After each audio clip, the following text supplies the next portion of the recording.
Algo huele muy mal en Cuba. Después de 65 años subsidiando un desastre, el nuevo plan es subsidiar más. Eso sí, ahora llamándolo esquema de financiación especial. ¿Cómo están, amigos? Bienvenidos a Noticias Importantes. Esperamos sus opiniones en los comentarios. Comenzamos. Tras 6 décadas y media de la Revolución Triunfante, el principal periódico de la capital cubana aún tiene que anunciar que el jabón de lavar está asegurado para los pacientes del programa de postrados en continentes. Además, se distribuirán 2 pastillas de jabón a los niños menores de 2 años, una a las personas en situación de vulnerabilidad y por composición de núcleo a toda la población. Y en medio de tan pestilente situación, la presidenta de Suchel Camacho, Yaney Cisneros, asegura que el gobierno ha ideado nuevas fórmulas para volver a higienizar al país con producto nacional, vendiéndole dólares a las empresas a menos de la mitad del valor del mercado de esa divisa, es decir, subsidiar a Suchel Camacho. Después de 65 años subsidiando un desastre, el nuevo plan es subsidiar más, eso sí, ahora llamándolo esquema de financiación especial, haciéndolo mediante el mercado cambiario para que no se diga que Cuba no se transforma. En la última sesión de la Asamblea Nacional del Poder Popular, el títere castrista Miguel Díaz-Canel informó que mediante este esquema de financiación se ha canalizado un esquema empresarial de más de 110 millones de dólares, cifra patéticamente insignificante para la mayoría de los países del mundo, pero extraordinaria para una economía en que en 6 meses solo se pudo generar 1.282 millones de dólares, de los cuales 1.000 han de ir directamente para importar alimentos, pero sin importar el nombrecito que usen para sentirse sofisticados y modernos. Introducir tipos de cambio diferentes para algunas empresas en nada se diferencia de hacer transferencias directas desde el presupuesto del Estado al estilo estalinista de Fidel, con el agravante de que no se está mal utilizando el inservible dinero nacional, sino la poca divisa disponible, y no para satisfacer las necesidades del pueblo, sino para sostener un esquema económicamente inviable. Y es que, como método para asignar recursos, los subsidios rara vez son una opción óptima y, por supuesto, jamás son la única opción.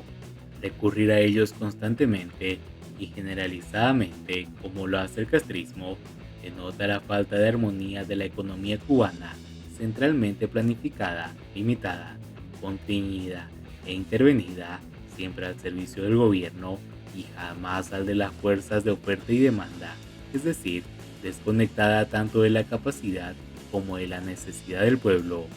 En un sistema diseñado para que no haya competencia empresarial, los subsidios son una manera de descapitalizar a la sociedad, dejándola sin opciones de impedirle ahorrar y decidir sobre los recursos que el país genera. El capital disponible, en vez de quedar en manos de quienes lo producen, como preconizaba el marxismo, pasa automáticamente al gobierno, que, para el bien de todos, lo reparte haciendo justicia social, eufemismo muy extendido para, como bien explicó John Stuart Mill, disfrazar de justicia y utilidad la distribución económica forzada contraria a los intereses generales. Pero la nueva fórmula de financiamiento ya no es tan nueva.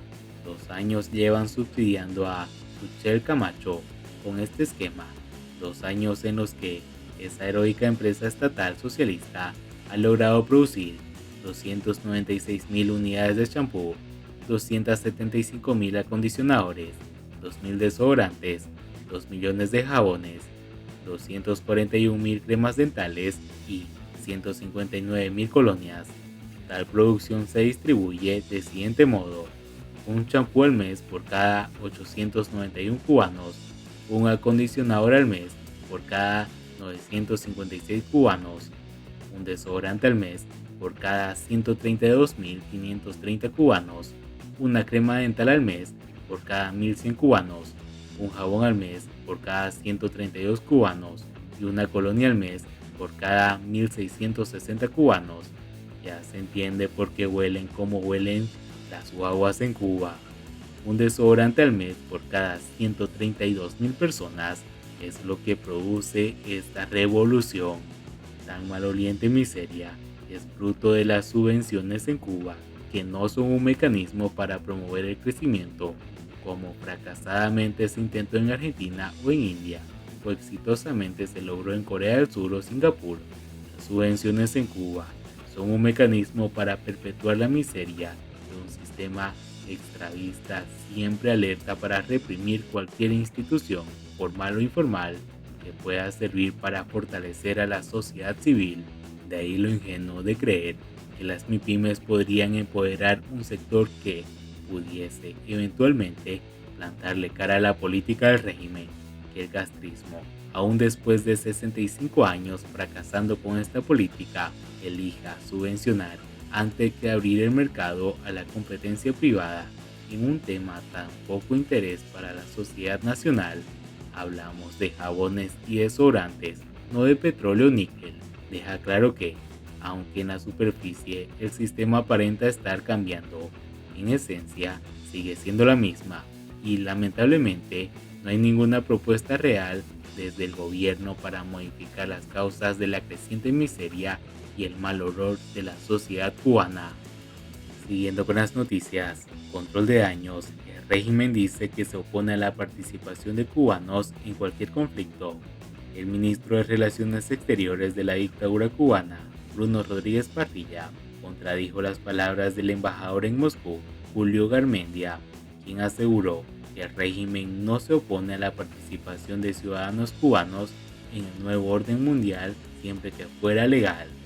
La posición inequívoca e invariable del gobierno cubano, conforme a la legislación nacional, es contraria a la participación de ciudadanos cubanos en cualquier conflicto contra el mercenarismo y contra la trata de personas, dijo Rodríguez en un mensaje en la red social X. Cuba no tiene obligaciones a la participación legal de sus ciudadanos en el nuevo orden mundial, dijo Garmendia Peña, citando por el despacho al referirse a la presunta detención de 17 personas vinculados a una red de reclutamiento de hombres en Cuba que luego son enviados a Rusia y firman un contrato como mercenarios con el ejército de ese país y son enviados a Ucrania. No tenemos nada en contra de los cubanos que solo quieren firmar un contrato y participar legalmente en el ejército ruso de esta operación, aseguró el funcionario de La Habana. Garmendia Peña justificó la posición del régimen que representa, enfatizando que todo debe tener lugar en un campo legal, pero nos oponemos a la ilegalidad y estas operaciones que no tienen nada que ver con el ámbito legal, dijo, sin mencionar que el delito de mercenarismo es punible según las leyes cubanas.